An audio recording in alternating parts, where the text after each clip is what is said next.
ಕೇಡು ಮಾಡುವ ದೇವರಲ್ಲ. ಪ್ರಪಂಚದೊಳಗೆ ಮೇಲು ಮಾಡುವ ದೇವರು ಒಬ್ಬರಿದ್ದಾರೆ. ಅವರು ಸೃಷ್ಟಿ ಮಾಡಿರುವ ದೇವರು ಅವರೇ.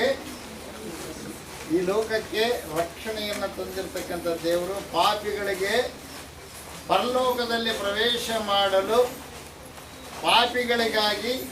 ಪಾಪಿಗಳಿಗೆ ಬಂದಿರತಕ್ಕಂಥ ಶಿಕ್ಷೆಯನ್ನು, ಪಾಪಕ್ಕೆ ಬಂದಿರತಕ್ಕಂಥ ನರಕವನ್ನು ಸಂಪೂರ್ಣವಾಗಿ ನಿವಾರಣೆ ಮಾಡಿ ಪಾಪಿಗಳಿಗೋಸ್ಕರವಾಗಿ ಪ್ರಾಣವನ್ನು ಕೊಟ್ಟಿರುವಂಥ ಏಕೈಕ ದೇವರು ಯೇಸು ಕ್ರಿಸ್ತ ಮಹಾಪ್ರಭುಗಳು.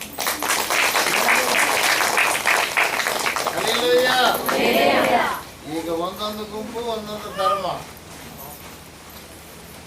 ಮಾನವರೆಲ್ಲರೂ ಕೂಡ ಒಂದೇ ಪ್ರೇಯರ್, ಮಾನವ ಜಾತಿ ಒಂದೇ. ಹಲ್ಲೆಲೂಯಾ. ದೇವರಿಗೆ ಮಹಿಮೆ ಉಂಟಾಗಲಿ, ದೇವರಿಗೆ ಸ್ತೋತ್ರ ಉಂಟಾಗಲಿ. ಹೊರೆಯಾದ ಕ್ರಿಸ್ತ ಮಹಾರಾಜಕ್ಕೂ ಆಮೆನ್. ಯಾರು ಯಾರನ್ನ ದ್ವೇಷದಿಂದ ಕಾಣಬಾರದು, ಪ್ರೀತಿ ಉಳ್ಳವರಾಗಿರ್ಬೇಕು ದೇವರ ಮಕ್ಕಳು. ನೀವು ದೇವ್ರ ಮಕ್ಕಳು ಎಂಬುದಾಗಿ ಇತರು ನಿಮ್ಮನ್ನು ಗುರುತಿಡಬೇಕಾದ್ರೆ, ನಾವು ದೀಕ್ಷೆ ತಗೊಂಡಿವಿ, ಕೊಳ್ಳಾಗಿ ಶಿಲುಬೆ ಹಾಕೊಂಡು ಅಡ್ಡಾಡ್ತೀವಿ, ಮಂದಿಯಾಗಿ ಜಾಸ್ತಿ ಪ್ರಾರ್ಥನೆ ಮಾಡ್ತೀವಿ, ಹಂಗೆಲ್ಲ ಮಾಡಕ್ ಹೋಗ್ಬಾರ್ದು. ಏಕಾಂತವಾಗಿ ಪ್ರಾರ್ಥನೆ ಮಾಡ್ಬೇಕು. ಹಲ್ಲೆಲೂಯಾ. ದೇವರಿಗೆ ಮಹಿಮೆ ಉಂಟಾಗಲಿ, ದೇವರಿಗೆ ಸ್ತೋತ್ರ ಉಂಟಾಗಲಿ. ಹೊರೆಯಾದ ಕ್ರಿಸ್ತ ಮಹಾರಾಜಕ್ಕೂ.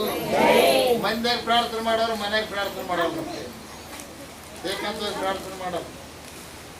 ಕೆಲವ್ರು ಏನು ಮಾಡ್ತಾರೆ ಗೊತ್ತಾ, ಜಾಸ್ತಿ ಪ್ರಾರ್ಥನೆ ಮಾಡ್ತಿರ್ತಾರೆ. ಎಲ್ಲಿ? ಜನರ ಮಧ್ಯೆ ತಮ್ಮ ತಾವು ಹೇಳ್ಕೊಂತಿರ್ತಾರೆ. ಆ ಥರ ಮಾಡಬಾರ್ದು ಯಾವತ್ತಿಗೂ. ನಿಮ್ಮ ನಡವಳಿಕೆ ಮೂಲಕ, ನಿಮ್ಮ ಪದ್ಧತಿಗಳ ಮೂಲಕ ದೇವರನ್ನ ನೀವು ನಿಮ್ಮ ಒಂದು ಕ್ರಿಯೆಗಳ ಮೂಲಕವಾಗಿ ದೇವರನ್ನ ತೋರಿಸ್ಬೇಕಿತ್ತು. ಪ್ರೈಸಲ್ಲ.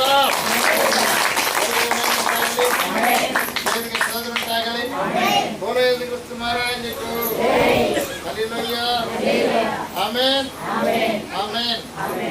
ನಮ್ಮ ದೇವರು ಒಳ್ಳೆ ದೇವರಾಗಿದ್ದಾರೆ. ಒಳ್ಳೆ ದೇವರು ಏನ್ ಮಾಡ್ತಾರೆ? ಒಳ್ಳೆದನ್ನ ಮಾಡ್ತಾರೆ ಪ್ರಿಯರೇ. ಹಲ್ಲೆಲೂಯಾ. ಅವರು ಕೀಡು ಮಾಡುವ ದೇವರಲ್ಲ. ಹಲ್ಲೆಲೂಯಾ. 15ನೇ ಅಧ್ಯಾಯ, ಯೋಹಾನ ಬರೆದ ಸುವಾರ್ತೆ 15ನೇ ಅಧ್ಯಾಯ, ಯೋಹಾನ ಬರೆದ ಸುವಾರ್ತೆ 15ನೇ ಅಧ್ಯಾಯ 17ನೇ ವಚನ.